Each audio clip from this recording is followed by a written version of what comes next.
Աշխարհում քրոնիկ հեպատիտով ապրում է մոտ 300 միլիոն մարդ։ Հեպատիտ B ունեցողների միայն 13%-ը գիտի իր հիվանդության մասին, ուստի կարևոր է հեպատիտի հայտնաբերումն ու թեստավորումը, քանի որ այն հիմնականում ընթանում է առանց կլինիկական դրսևորումների։ Ցանկացած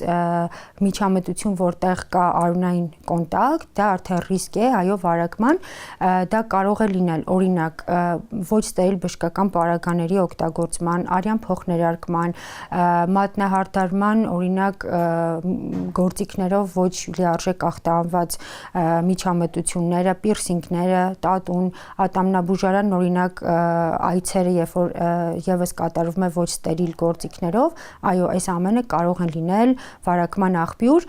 եւ B-ի եւ C-ի դեպքում։ Գեղեցկությունը պետք է լինի անվտանգ եւ կարեւոր է, որ սրահներում կիրառվեն ավտոկլավով ախտահանված գործիքներ։ Մարդիկ շատ տեղեկացված են արդեն եւ իրենց շատ հետաքրքրում է, արդյոք մենք աշխատում ենք բարձր ստանդարտներով։ Ավտոկլավը նրա համար է, որպեսզի բարձր մաքրության մակարդակ ապահովվի, քանի որ շատ տարածված են արդեն տարբեր վիրուսային հիվանդություններ, սնկային հիվանդություններ եւ դա մեր պարտականությունն է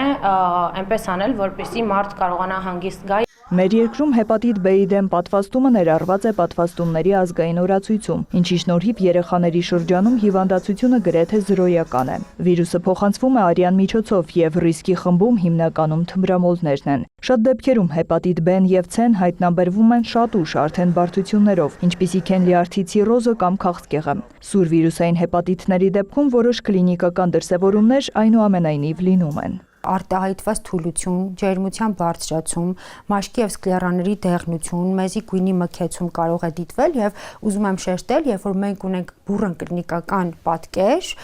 այս դեպքում շանսը ավելի մեծ է, որ օրգանիզմը ինքնուրույն կարող է ազատվել վիրուսից։ Այսինքն իմունային ունենում ենք նաեւ ուժեղ պատասխան օրգանիզմի կողմից։ Բայց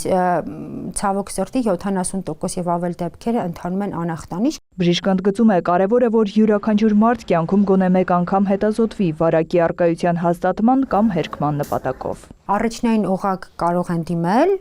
անհատները եւ այնտեղ սկրինինգ հետազոտության մեջ ընդգրկվեն եւ արագ տեստերով, որը բավականին ինֆորմատիվ է, տեսնեն ունեն քրոնիկ վիրուսային հեպատիտ B կամ C։ Եվ ըստ դրա արդեն դրանից հետո կուղղորդվեն արդեն համապատասխան ավելի նեղ մասնագետի մոտ հասկանալու համար ինչ փուլում եւ ինչ է պետք անել։ Հեպատիտ C-ի դեպքում գործում է բուժման պետական ծրագիր, իսկ հիվանդությունը, ինչպես վստահեցնում են մասնագետները, լիարժեք բուժելի է։ Նարէ Ոսկանյան, Սեյրան Անտոնյան, լուրեր։